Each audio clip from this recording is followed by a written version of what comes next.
நேசம் நிறைந்த உள்ளத்தால் நீளம் நிறைந்த மணிகண்டத்து ஈசனடியார் பெருமையின எல்லா உயரும் துறை எடுத்து தேசமுய திருத்தொண்ட தொகைமுன் பணித்த திருவாளன் வாசமலர்மென் கழல் வணங்க வந்த பிறப்பை வணங்குவாம்.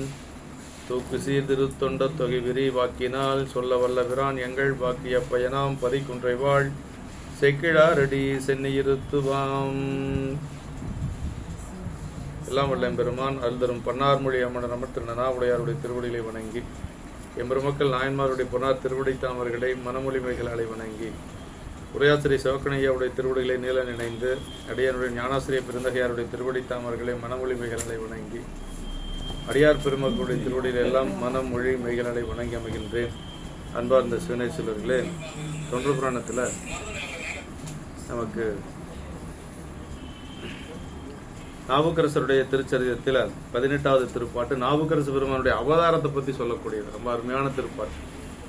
ஒவ்வொருத்தரும் என்ன காரணத்துக்காக இந்த மண்ணுலகத்தில் அவதரித்தார்கள் அப்படிங்கிறத நம்ம யோசித்தோம்.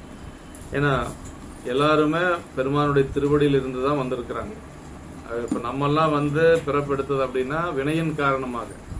இப்போ வினை செஞ்சுட்டே இருக்கிறோம். அந்த வினை காரணமாகத்தான் நமக்கு பிறப்பு. சும்மா தனு வருமோ, சும்மா பிணி வருமோ, சும்மா வருமோ சுகதுக்கம் எல்லாம் நாம் செய்த வினைக்கு ஈடாய் அப்படின்னு சிவபோக சாரத்தில் சொல்றார்.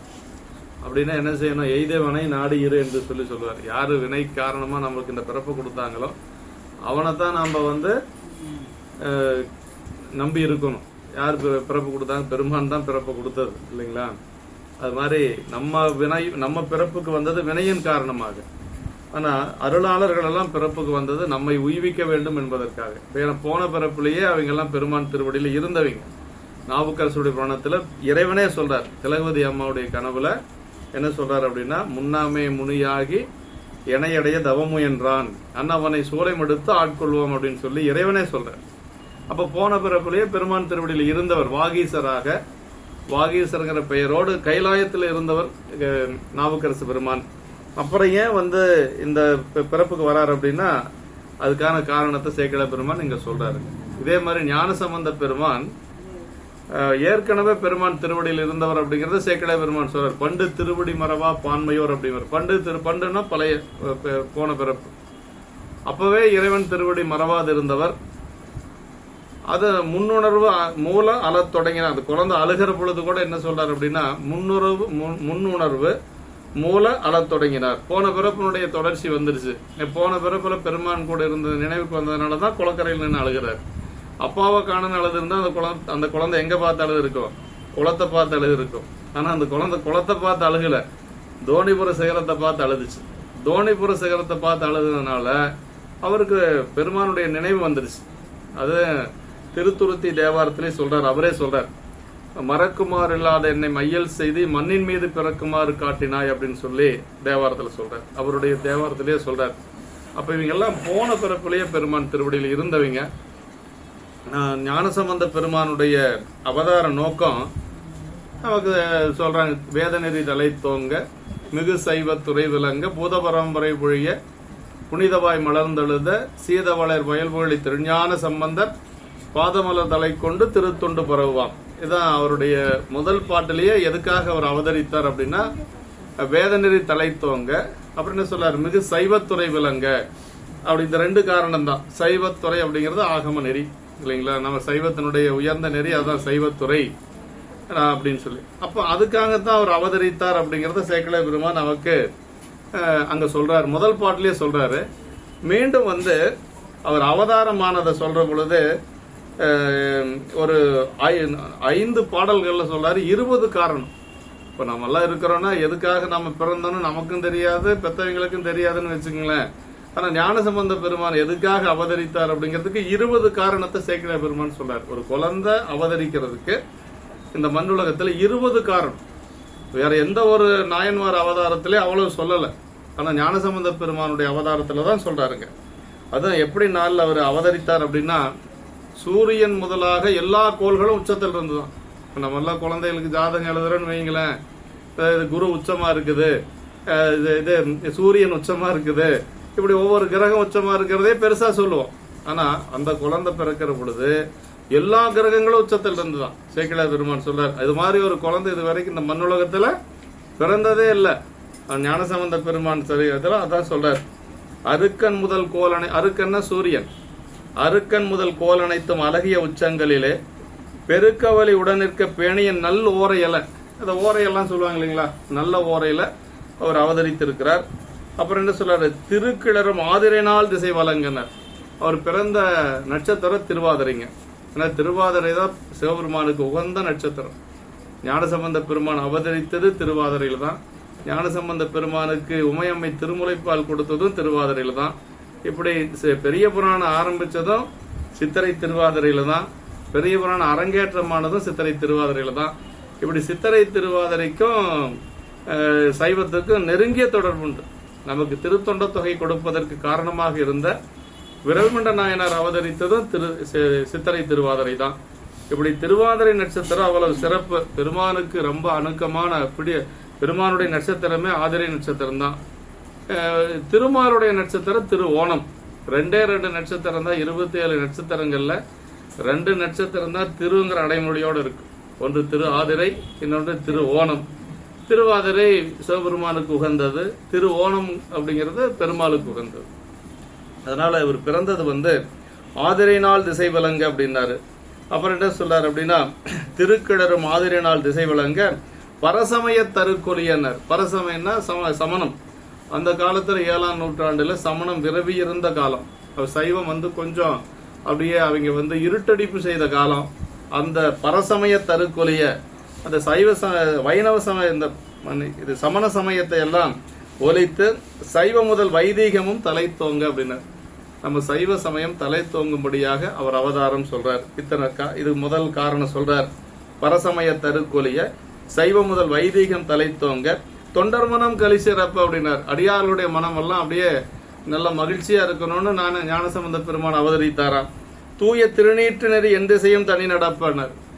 அது ஞானசம்பந்த பெருமான் அவதரிக்கிறதுக்கு முன்னாடி மதுரை அம்பதியில திருநீரே கிடையாது. ஏன்னா அங்க சமணம் விரவி இருந்தது மதுரையில தான் அதிகம். 8000 சமணர்கள் இருந்தாங்க. 8000 சமண குருமார்கள் இருந்தது மதுரை அம்பதியில. அங்கங்க மலைகள் எல்லாமே பன்றி மலை, இந்த மாதிரி நிறைய மலை இருக்காங்க. திருப்பரங்குன்ற மலை எல்லாம் சமணர்கள் இருந்த இடம் தான். சமணப்பாளிகள் அங்க இருக்கு. ஆமா, அப்படி 8000 சமணர்கள் இருந்தது. அந்த சமணர்கள் எல்லாம் அழித்து சைவ நெறியை வளர்த்த பெருமை ஞானசம்பந்த பெருமானுக்கு உண்டு. அதற்கு உறுதுணையாக நின்றவர்கள் யாருன்னா மங்கையர்க்கரசியாரும் குலச்சிறை நாயனார். ஏன்னா திருநீர் வைக்கிறவங்களை பார்த்தாவே பாண்டியன் தீட்டா கருதுவார். திருநீர் வைக்கிறவங்களை பார்த்தா கண்டு முட்டு, அதை பத்தி கேட்டா கேட்டு முட்டு. கண்டு முட்டு கேட்டு முட்டுங்கிறது 7ஆம் நூற்றாண்டுல நம்ம தமிழகத்தில் இருந்தது. அப்படி இருந்த காலத்துல 2 பேர் அவதாரம் செஞ்சாங்க. அவங்க தான் ஞானசம்பந்த பெருமானும் நாவுக்கரசரும். அதாவது சைவ சமயத்தினுடைய 2 கண்களாக சேக்கிழ பெருமான் சொல்வார். அதாவது சைவ சமயத்தினுடைய முதல் சைவ நெறி தான் பெற்ற புண்ணிய கண் 2 அப்படின்னு சொல்லி போற்றுவார். அந்த மாதிரி அதாவது தூய திருநீற்று நெறி விளங்க, அப்புறம் எந்த செய்யும் தனி நடப்பு 7 உலகம் குளிர் தூங்க, 7 உலகமும் சிறந்து விளங்க வேண்டும் என்பதற்காக அண்டர்குளம் அதிசயப்ப, அண்டர்னா தேவர்கள், இந்த குழந்தை செய்யக்கூடிய அற்புதங்களை எல்லாம் பார்த்துட்டு தேவர்கள் எல்லாம் அதிசயித்து நிக்க போறாங்க. இப்படி எல்லாம் கூட ஒரு குழந்தை மண்ணுலகத்துல இருக்குதா என்று சொல்லி, அதான் அண்டர்குளம் அதிசயப்ப அந்தனர் ஆகுதி பெருகன்னர். சீர்காழியில் இருக்கக்கூடிய அந்தனர்கள் எல்லோரும் வளமாக இருக்க வேண்டும் என்பதற்காக, ஆகுதிகள் நிறைய செய்ய வேண்டும் என்பதற்காக, வந்தமிழ் செய் தவம் நிரம்ப, நம்ம தமிழ் இருக்குது பாருங்க, தமிழ் செய்த ஒரு தவம் நிரம்ப வேண்டும் என்பதற்காக. அதாவது ஞானசம்பந்த பிள்ளையாருடைய அவதாரத்தினாலதான் தமிழுக்கே ஒரு பெருமை. வன் தமிழ் அப்படின்னா என்னன்னா வளப்பமுடைய தமிழ். என்ன வளப்பமுடைய தமிழ் அப்படின்னா இறந்தாரை மீட்டு கொடுத்த தமிழ்ங்க. ஞானசம்பந்த பிள்ளையாருடைய தமிழ் எப்படிங்க, எலும்பும் சாம்பலுமாக இருந்த பூம்பாவை உயிர்ப்பித்து கொடுத்தது.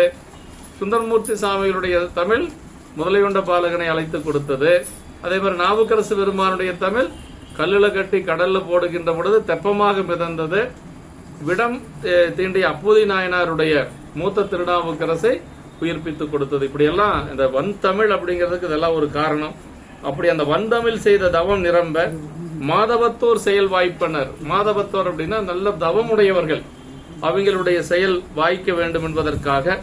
அப்புறம் சொல்றாரு பாருங்க, திசை அனைத்தின் பெருமை எல்லாம் தென் திசையே வென்றேறன்னு. 8 திசைகள் சொல்லுவாங்க இல்லைங்களா. 8 திசைகள்ல எல்லா திசையினுடைய பெருமைகளையும் வென்றது எப்படின்னா நம்முடைய திருமுறை மூலமாக ஞானசம்பந்த பெருமான் அவதரித்ததுக்கு பிறகுதான் சமணர்களை எல்லாம் நாம வெல்ல முடிந்தது. அதான் என் திசையும் திசையனைத்தின் பெருமை எல்லாம் தென் திசையே வென்று இறந்தார். மிசையுலகும் பிறவுலகும் மேதினியே தனிவெல்ல, இந்த உலகத்தையே வெல்லும்படியாக அவருடைய அவதாரம் இருந்தது. அப்புறம் அசைவில் செல்லும் தமிழ் வழக்கு அயல் வழக்கின் துறை வல்லானார். இவங்க இந்த தமிழ் தான் இந்த ஞானசம்பந்த பெருமான் நாவுக்கரசு பெருமான் நம்முடைய நம்பிகளுடைய தமிழ் தான் எல்லாத்தையும் வென்று காட்டியது. அது இந்த ரெண்டு பெருமக்களுடைய தமிழ் தான் நமக்கு பல அந்த அயல் வழக்கு என்று சொல்லக்கூடிய சமணத்தை எல்லாம் வென்று காட்டிய பெருமை இவங்க ரெண்டு பேர்த்தனுடைய தமிழ் குண்டு.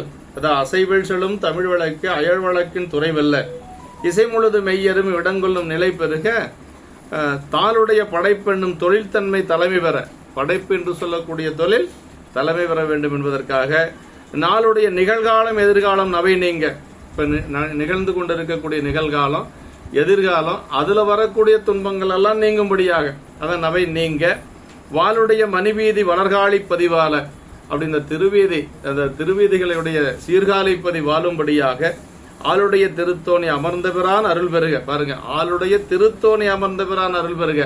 அதாவது தோணிபுரத்தில் இருக்கக்கூடிய சீர்காழியில் இருக்கக்கூடிய அந்த பெருமானுடைய அருளே பெருக வேண்டும் என்பதற்காகத்தான் இவருடைய அவதாரமா. ஞானசம்பந்த பெருமான் அவதரித்ததுக்கு பிறகுதான் சீர்காழியுடைய பெருமை எல்லாத்துக்கும் உலகம் பூரா தெரிஞ்சது. அதான் சொல்றாரு சிவம். அதான் அப்படி ஆளுடைய திருத்தோணி அமர்ந்த பிரான் அருள் பெருக, அவம்பெருக்கும் புல்லறிவின் அமன் முதலாம் பரசமய பவம் பெருக்கும் புறநீர்கள் பால்பட. அந்த பரசமயம் என்று சொல்லக்கூடிய அந்த சமணம் பௌத்தம் இதெல்லாம் அதனுடைய நெறிகள் எல்லாம் பால்பட, நல் ஊழி தரும் தவம் பெருக்கும் சண்பையிலே அப்படி இருந்த ஒரு நிலையில அந்த தவம் உலகத்திலேயே பெரிய தவம் செய்த சண்பை என்று சொல்லக்கூடிய சீர்காழியம்பதியிலே தாவில் சராசரங்கள் எல்லாம் சிவம் பெருக்கும் பிள்ளையார் திரு அவதாரம் செய்தார். இத்தனை காரணங்க அந்த குழந்தை அவதாரம் செய்ததுக்கு இத்தனை காரணம் சொல்றாருங்க. ஆமா, இப்படி சிவனருள் என பெருகு சித்தமகிழ் தன்மை இவனிது நமக்கு வர எய்தியது என்னென்பார், கவனியர் குளத்தில் ஒரு காதலன் உதைத்தான் அவன் ஒரு நிமித்தம் இது என்று அதிசயத்தார் என்று சொல்லி, அதாவது எல்லாத்துக்கும் அவங்களையும் அறியாத ஒரு ஒப்பில்களை கூறுவதற்கு ஓப்பர உரைப்பார் அப்படின்னார். அதாவது மயிர்ப்புலகம் மேவினர், என்னன்னே தெரியல, எல்லாத்துக்கும் ஒரு மகிழ்ச்சி, அப்படியே மயிர்ப்புலகம் எல்லாம் அப்படி மயிர்கூச்செறியக்கூடிய அளவுக்கு ஒரு பெரிய மகிழ்ச்சி. அப்பதான் எல்லாம் பேசிட்டாங்களாம். சீர்காழியில கவனியர் குலத்துல அந்தனர் ஒரு குடும்பத்துல ஒரு குழந்தை பிறந்திருக்கு, அதனுடைய நிமித்தம் தான் இதெல்லாம் என்று சொல்லி அப்படி ஞானசம்பந்த பெருமான் அவதரிக்கின்ற பொழுது மெய்ப்படு மயிர்ப்புலகமேவி அறியாமை ஒப்பில்களை கூறுவதோர் ஓப்பர உரைப்பார் என்று சொல்லி எல்லாத்துக்கும் அவர்களையும் அறியாம ஒரு மெய்ப்புலகம் ஏற்பட்டது என்று சொல்லி நமக்கு நம்முடைய சேக்கடார் பெருமான் போற்றுகிறார். இது ஞானசம்பந்த பெருமானுடைய புராணத்துல. இப்ப நாவுக்கரசு பெருமான் அவதரித்தத ஒரு பாடல்ல சொல்றார். ஆனா ஒரு பாடல்லையே நல்லா அழகா சொல்றாருங்க. அது ஒரு குழந்தை பிறந்து 2 வருஷம் கழிச்சு 3 வருஷம் கழிச்சு பிறக்கணும், இன்னும் அடுத்த குழந்தை அப்படிங்கறது இதுல சொல்றாரு. திலகவதியார் பிறந்து 2-3 ஆண்டுகள் கழித்து, சில ஆண்டுகள் கழித்து அதற்கு பிறகு நாவுக்கரசு பெருமான் அவதரிக்கிறார். திலகவதியார் பிறந்து சில முறையாண்டு அகன்றதன் பின் அழகில்களை துறைதலைப்பு அருந்தவத்தோர் நெறிவால உலகில் வரும் அருள் நீக்கி ஒளி விளங்கு கதிர் போற்பின் மலரும் அருள் நீக்கியார் அவதாரம் செய்தார். அவர் பேரு மருள் நீக்கியார். அப்பா அம்மா வச்ச பேரு மருள் நீக்கியார். ஞானசம்பந்த அந்த சிவபெருமான் வச்ச பேர் அவருக்கு திருநாவுக்கரசர். அப்பர் சாமிகள் வச்ச பேரு அப்பர். இந்த மன்னிக்கணும், ஞானசம்பந்த பெருமான் வச்ச பேரு அப்பர். 3 பேர் அவருக்கு. போன பிறப்புல வாகீசர். மொத்தம் 4 பேருங்க. வாகீசர்னாலும் அவர் தான் குறிக்கும். அது போன பிறப்புல, முந்தைய பிறப்புல வாகீசர் கைலாயத்தில் இருக்கிற பொழுது வாகீசர். இப்ப அப்பா அம்மா வச்ச பேரு மருள் நீக்கியார். இப்பதான் மருள் நீக்கியார் அப்படின்னு சொல்லிதான் வருது. அதுபோக சமணர்கள் ஒரு பேர் வைக்கிறாங்க அவருக்கு, தர்மசேனர் அப்படின்னு சொல்லி ஒரு பேர் வைக்கிறாங்க.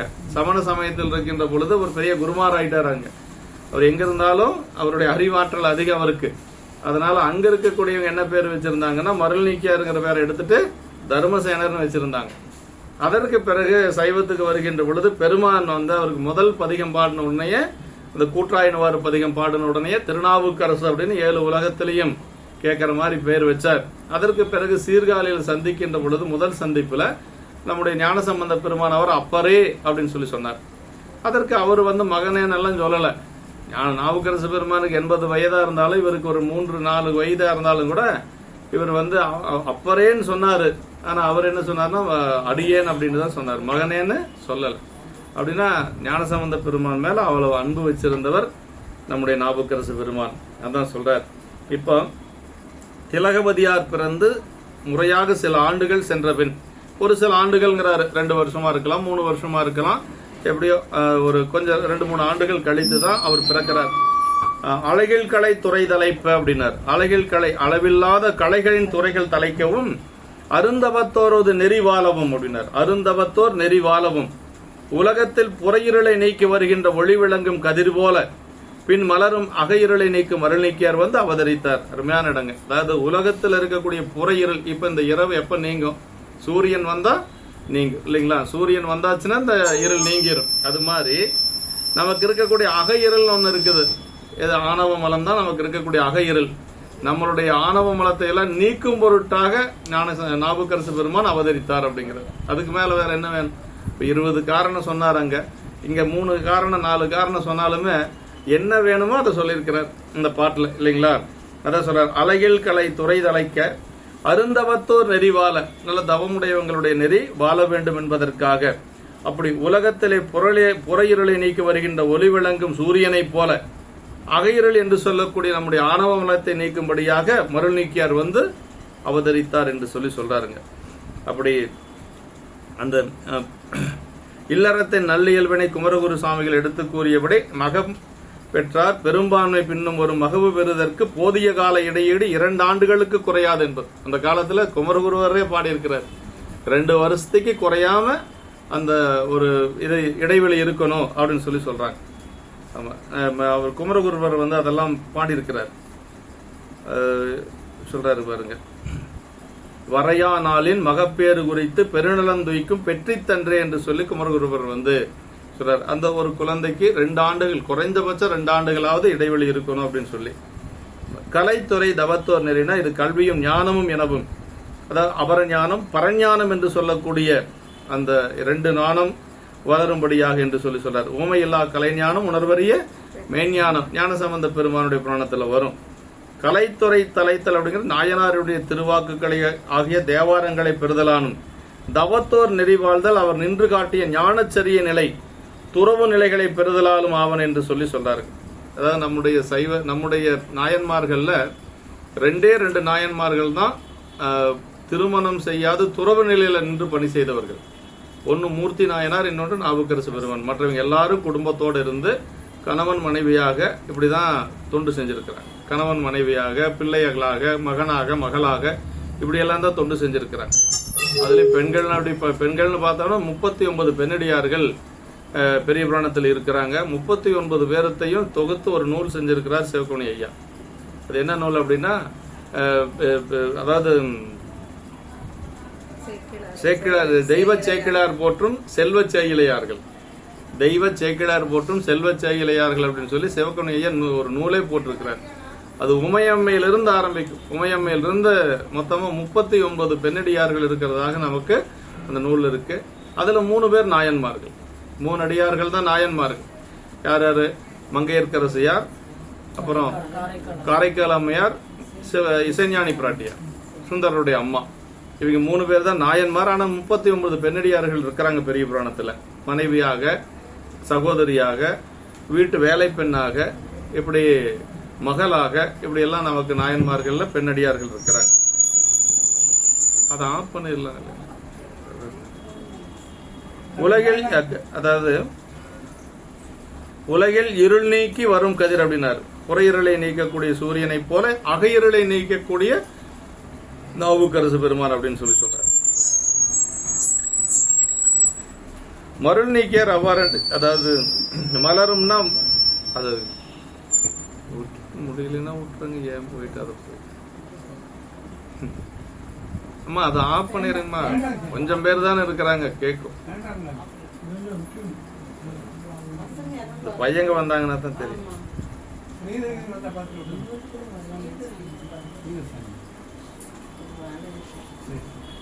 அவதாரம் செய்தார், அவதரித்தல், இறங்குதல் அப்படின்னு சொல்லி போறங்க.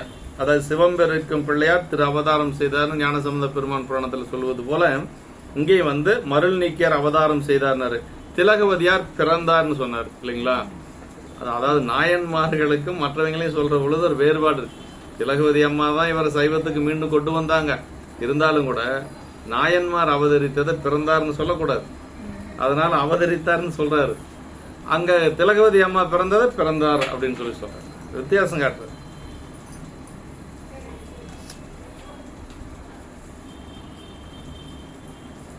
அடுத்த திருப்பாட்டு.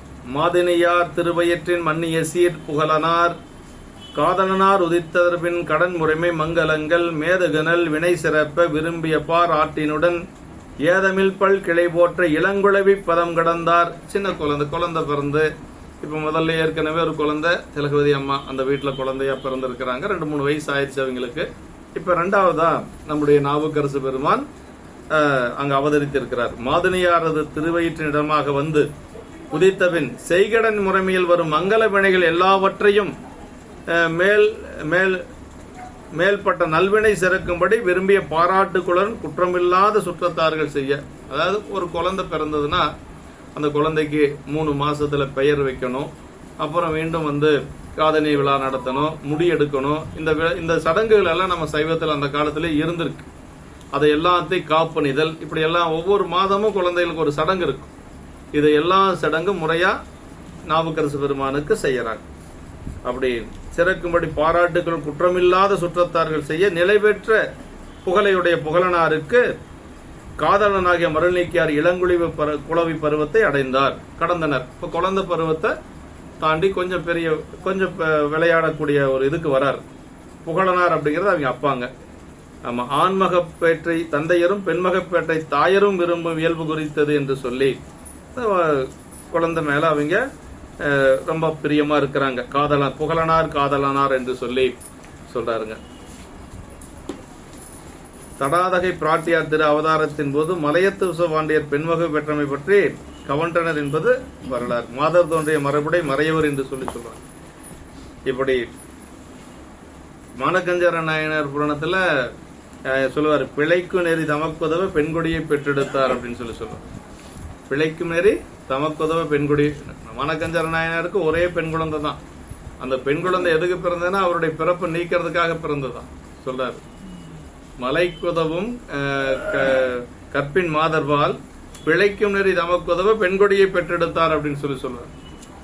அவருக்கு அந்த பிறப்பு நீங்கினது அந்த குழந்தை பெண் குழந்தை பிறந்ததுனால அப்படின்னு சொல்லி அங்க சொல்லுவார். அப்படி உதித்ததற்பின் கடன்முறை மங்களங்கள் செய்ய வேண்டிய சடங்குகள் எல்லாம் செய்யறாங்க. ஒவ்வொரு மாதமும் செய்ய வேண்டியதெல்லாம் அந்த குழந்தை பருவத்தை கடந்து இப்ப கொஞ்சம் பெரிய பிள்ளையாகிறார். மருள் நீக்கியார் சென்னி மயிர் நீக்கும் மனவினையும் முடி எடுக்கிறதையும் சொல்றார். குழந்தைகளுக்கு முடி எடுப்பும் இல்லையா, அதையும் சொல்றார்.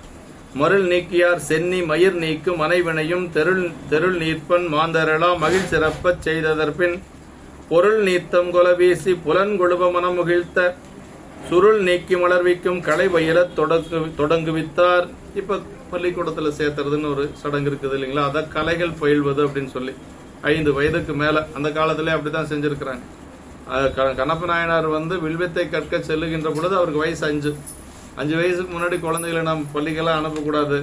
ஆனா இப்ப நடந்து பழகினாவே அனுப்பிச்சிடறோம். நம்ம பிளே ஸ்கூல்னு ஒண்ணு, அப்புறம் ப்ரீகேஜின்னு ஒண்ணு, அப்புறம் மறுபடியும் எல்கேஜி யூகேஜி அப்படி போயிட்டே இருக்குது. ஆனா 5 வயசுக்கு முன்னாடி குழந்தைகளை அனுப்பக்கூடாதுங்க. இன்னைக்கு வெளிநாடுகள்ல ஜெர்மன்ல எல்லாம் அந்த மாதிரி சட்டம் இருக்குது. குழந்தைகளை வீட்டுல தான் வச்சிருக்கணும் அப்படிங்கறதெல்லாம் நிறைய சட்டம் இருக்கு. ஒரு வாரத்துக்கு மேல குழந்தைகளை வெளியில கூட்டிட்டு போகலைன்னா அப்பா அம்மா மேல கேஸ் போட்டுருவாங்களாம். குழந்தைகளை வெளியில கூட்டிட்டு போகலைன்னா கேஸ் போட்டுருவாங்களாம். யூஎஸ்லயே ஏதோ ஒரு நாட்டுல அந்த மாதிரி சட்டம் இருக்குதுங்க. யாராவது பக்கத்தால் இருக்கிறவங்க இந்த குழந்தை 1 வாரமா வீட்லயே வச்சிருக்கிறாங்க, வெளியில கூட்டிட்டு போறதில்லைன்னு சொல்லிட்டாங்கன்னா அரசாங்கம் நடவடிக்கை எடுக்குது. அப்புறம் அவங்களே கூட்டிட்டு போய் அந்த குழந்தைய வெளியில எல்லாம் கூட்டிட்டு போயிட்டு கொண்டு வருவாங்களாம். அந்த மாதிரி எல்லாம் இருக்கு. ஆனா நம்ம அடிக்க கூடாதுதான். அது வெளியிலேயே கூட்டிட்டு போகாத இருக்கிறதே தப்புன்னா அடிக்கிறதெல்லாம் பெரிய கிரிமினல் குற்றம். குழந்தைகளை அடிச்சா பெரிய கிரிமினல் குற்றங்க. அங்கெல்லாம் அப்படி குழந்தை வளர்த்துறாங்க. இப்படி அவங்க அதுக்காகவே அரசாங்கமே அவங்களுக்கு ஜெர்மன்ல எல்லாம் நிறைய சப்போர்ட். குழந்தைகள் அரசாங்க கல்வி எல்லாமே அவங்களே ஏத்துக்கிறாங்க, கவர்மெண்டே ஏத்துக்கிறாங்க. இப்படி மருள் நீக்கியார் என்ற பெயர் நாமத்தை அவருக்கு சூட்டுறாங்க. இப்ப அதான் முடி எடுக்கிறது. அவர் முடி எடுத்து அதற்கு பிறகு எல்லாரும் மருள் நீக்கியார் சென்னி மயிர் நீக்கு மனவினையும் தெருள் நீர்ப்பன் மாந்தரெல்லாம் மகிழ் சிறப்ப செய்ததன் பின் பொருள் நீத்தம் கொல வீசி புலன் கொழுவ மனமுகிழ்த்த சுருள் நீக்கி மலர்விக்கும் கலை வயிலத் தொடங்குவித்தார். அப்படி கலைகளை எல்லாம் கற்றுக் கொடுக்கிறாங்க. நற்பொருள்களை வெள்ளம் போல பெருக உதவி அறிவு விளங்க செய்தலால் மனம் சுருண்டிருந்த நிலையை நீக்கி மலரச் செய்யும் கலைகளை, இப்போ குழந்தையினுடைய அறிவு வளர்ச்சி அடைவதற்காக கலைகளை எல்லாம் பயில தொடக்குவித்தலாகிய சடங்கை செய்தார்கள் என்று சொல்றார். மருள் நீக்கியார் கடன் முறைமை மங்களங்கள் எனக்குரியது நாமகரணமும் சொல்றாருங்க. பெயர் வைப்பது இதெல்லாம் அந்த குழந்தைக்கு என்னென்ன செய்யணுமோ அத்தனை செய்யறாங்க. மயிர் நீக்கும் இதனை சௌல கல்யாணம் என்று சொல்லுவாங்களாம். மயிர் நீக்கிறதே ஒரு பெரிய கல்யாணம் மாதிரி அந்த காலத்துல இருந்திருக்கு. இப்படி எல்லாம் நம்ம நாவுக்கரசு பெருமானுக்கு இதெல்லாம் செய்யறாங்க.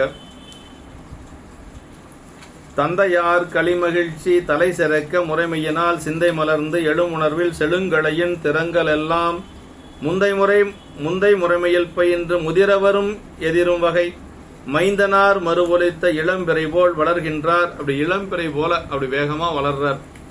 இளம்பிறை அப்படி அமாவாசைக்கு அடுத்தது இருக்கக்கூடிய முதல்ல இளம்பிறைங்க. அப்பதான் பிறையனுடைய வளர்ச்சி வேகமா இருக்குமா. அந்த 3 நாள் ரொம்ப பிறை வேகமா வளரும் அப்படின்னு சொல்லுவாங்க. அது மாதிரி இந்த குழந்தை தந்தையார் கொண்ட ஒரு பெரும் மகிழ்ச்சி மேன்மேலும் வளர, அப்பாவுக்கு ரொம்ப மகிழ்ச்சி. ஆண் குழந்தை பிறந்திருக்கு, அந்த குழந்தைய நல்லா வளர்க்கணும், கலைகள் எல்லாம் பயிற்சி கொடுக்கணும்னு சொல்லி அப்படி வளர முறைமையினால் சிந்தை மலர்ந்து எழுகின்ற உணர்வினாலே, அப்புறம் சொல்ற செழுமையாகிய கலைகளின் வகைகள் எல்லாம் முன்னைய தொடர்பினால் எளிதில் பயின்று முதிர்ச்சி அடைய அறிவு வெளித்தோன்றும் தன்மையால், அப்படி அந்த குழந்தைக்கு அறிவு வெளித்தோன்றக்கூடிய தன்மையால் மைந்தனார் மறுமை நீக்கி இளம்பிறை போல வளர்கின்றார் என்று சொல்லி அப்படி இளம்பிறை போல வளர்றாருங்க. முறையா வளர்த்துறாங்க அந்த குழந்தைய. தன் மகன் கலையறிவின் முதிர்ச்சி தன்னை தந்தையார் மிக விரும்பி மகிழ்வர் என்பது உலக இயல்பு. நம்ம குழந்தைக்கு ஏதாவது நல்லா படிக்குது, இல்ல நல்ல விளையாட்டுல ஆர்வமா இருக்குது, கலைத்துறைகள்ல நல்லா சிறந்து இருக்குதுன்னா அது ஒரு மகிழ்ச்சி தானே எல்லாத்துக்கும். என் பையன் அப்படி பண்ணுச்சு இப்படி பண்ணுச்சு அப்படின்னு சொல்லி அதை பகிர்ந்துக்கிறது. அவங்களுக்கும் அந்த மாதிரி எல்லாம் இருந்திருக்கு. தந்தையார் மகிழ்ச்சியோட இருந்திருக்கிறார். எதிர்தல் வெளித்தோற்றுதல் அறிவெதிரும் வகை என்று சொல்லி எல்லாம் இப்படி அந்த குழந்தையினுடைய வளர்ச்சி, அந்த குழந்தை கலை பயிற்றுவது இதெல்லாம் சொல்றார்.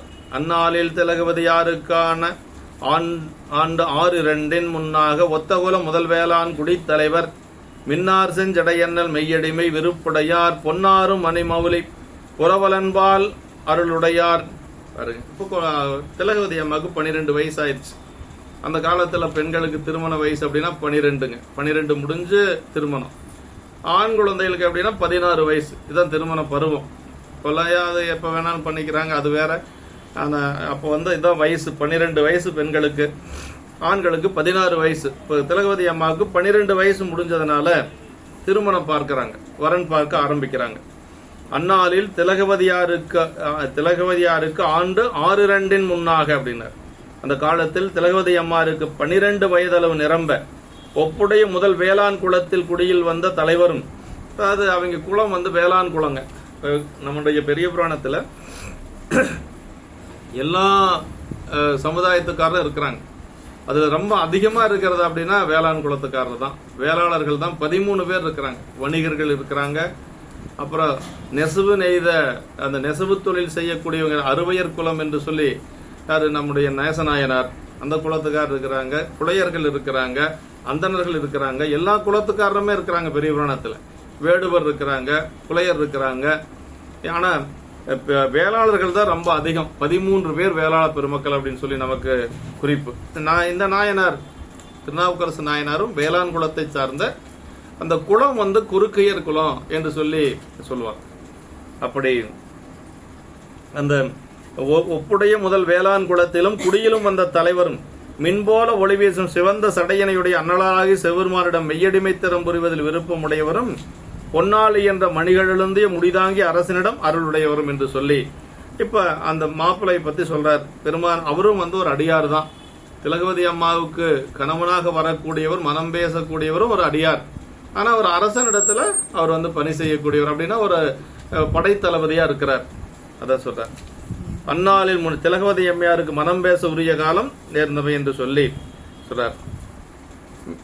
சிவன்பால் அடிமைத்தரத்தின் விருப்பம் உடைமை ஏனைய தன்மைகள் முதலில் கருதற்பாலது என்றதாம் என்று சொல்லி அடிமை ஆண்மகனுக்கு வேலை செய்தான்.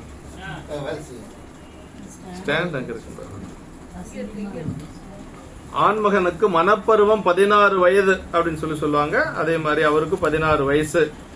அடிமை விருப்புடையார் அப்படின்னா பெருமானுடைய திருத்தொண்டுல அவருக்கு விருப்பம் இருந்தது. அவரும் ஒரு அடியாராக இருந்தார் என்று சொல்லி சொல்றார்கள். பொன்னாரும் அதாவது மேற்கூறிய பண்புகளின் அடுத்து கருதப்படுவது உலக நிலையின் உயர்ச்சியே. அரசரிடத்து அடுத்த தொழில் புரிதல் உலகநிலை உயர்வாக கருதப்படும். அதாவது இப்போ எப்படி நம்ம அரசாங்க உத்தியோகம் சொல்றோம் இல்லைங்களா, கவர்மெண்ட் ஜாப், அது மாதிரி அரசனிடத்துல பணி செய்வது அப்படிங்கிறது அந்த காலத்துல ஒரு கௌரவம்.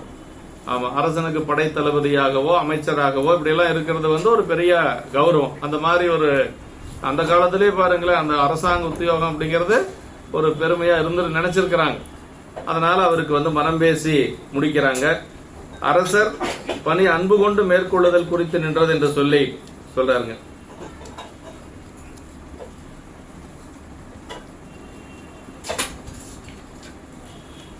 சேனை தொழில் கொண்டு அரசன் ஏவனை செய்தல் வேளாளருக்குரிய மரபு தொழில்கள் ஒன்று என்று சொல்லி அதுவும் சொல்றாரு. ஆண்தகைமை தொழிலின்கண் அடலறியே என உள்ளார் காந்தகைய பெருவனப்பில் கழிப்புகையார் எனும் பெயரார் பூண்டகொடை புகழனார் பொருவின் மகள் கொள்ள வேண்டியலும் காதலினால் மேலோரை செலவிட்டார். இப்ப அந்த மனம் பேசி முடிக்கிறதுக்காக பெரியவங்க கிட்ட சொல்லி அனுப்புறாங்க. அதாவது வீரத்தன்மையுடைய போர் தொழில் வழிய ஆண் சிங்கம் போல உள்ளவரும் ஆண்தகமை தொழிலின் கண் அடலறிய என உள்ளார் அப்படின்னார். ஒரு ஆண் சிங்கத்தை போல உள்ளவரும் காண ஆசைப்படத்தக்க பேரழகு உடையவருமாகிய கழிப்பகையார் எனும் பெயருடையவர். அவர் பார்க்கிறதுக்கு நல்லா எப்படி நம்பிகளை போல சுந்தரர்னாவே அழகு இல்லைங்களா, அது மாதிரி நல்ல அழகுடைய ஒரு ஆண்மகனாக இருக்கிறார். கொடையரம் பூண்ட புகழனாரிடம் ஒப்பரிய மகளாரை மணமகளாராக கொள்ளும் பொருட்டு விரும்பி எழுகின்ற காதலினால் மேலவர்களை அனுப்பினார். இப்ப எப்பொழுதும் நம்ம புராணத்தில எல்லாம் எப்படி வருது அப்படின்னா, பெண் வீட்டார் போய் எங்க பிள்ளைய நான் உங்களுக்கு கொடுக்கறேன்னு சொல்றது மரபு இல்லை, அப்படி சொல்லவும் கூடாது. அந்த காலத்துல இருந்து அப்படிதான். என்ன மரபுன்னா தமிழர் பண்பாடு, ஆண் வீட்டார் தான் உங்க பிள்ளைய நாங்க கட்டிக்கிறோம் அப்படின்னு சொல்லி அனுப்பணுமா. நம்ம அதே மாதிரி திருமணம் செய்யறதும் பெண் வீட்டுக்கு தான் ஆண்மகன் வரணுமே ஒழிய ஒரு சில சமுதாயத்துல அழைச்சு விட்டுறாங்க 2 நாளைக்கு முன்னாடியே. அப்படியெல்லாம் நம்ம தமிழ் சமுதாயத்துல இல்ல. அதாவது ஆண் தான் பெண் வீட்டுல போய் திருமணம் செஞ்சுக்கணுமா ஒழிய பெண்ணை அழைத்து கொண்டு ஆண் வீட்டுல விடுவது அப்படிங்கிறது நம்ம மரபே கிடையாது. பல இடங்கள்ல சிவகணிய உரையில சொல்லியிருக்கிறார். அது முதல்ல பேசுறதே இந்த மாதிரி மணமகன் வீட்டார் தான் பெண் வீட்டுல போய் பெண் கேட்கணும், அதுக்கு பிறகுதான் அவங்க ஆரம்பிக்கணும். அப்படிதான் அந்த காலத்துல இருந்திருக்கு. அதே மாதிரிதான் இப்ப கலிப்பகையாருடைய இல்லத்திலிருந்து இங்க பெண் கேட்கறதுக்கு அனுப்பி விடுறாங்க. ஆண்தகமை தொழில் இங்கு பொதுமையில் குறித்து நின்றது என்று சொல்லி அடல் அரியேர் என அப்படின்னா ஒரு ஆண் சிங்கம் போல ஒரு நல்ல ஒரு காந்தகைய உடல் பொழிவும் கண்டாறு விரும்பும் கட்டழகும் மணமகன் எடுத்து வேண்டப்பட்ட தன்மைகள். அத பார்க்கறதுக்கு மணமகன் எப்படி இருக்கணும்னா ஒரு நல்ல ஒரு கட்டழகோட பார்க்கறதுக்கு ஒரு ஆண்மகனாக இருக்கணும். சுந்தரருடைய திருமணத்துல அவர் எப்படி இருந்தார், கண்கள் எண்ணில்லாதன வேண்டும் காளையை காண என்பார் அப்படின்னார். 2 கண்ணு பத்தாதான் சுந்தரருடைய அழகை பார்க்கறதுக்கு, 2 கண் பத்தாது அப்படின்னு அந்த பெண்கள் எல்லாம் பேசிக்கிறாங்க. அந்த சிவாச்சாரி கொஞ்சம் உட்காருங்க, உட்கார்ந்துக்குங்க, வாங்க. நீங்க நின்றுட்டே இருந்து பேசுறதுக்கு ஒரு மாதிரி.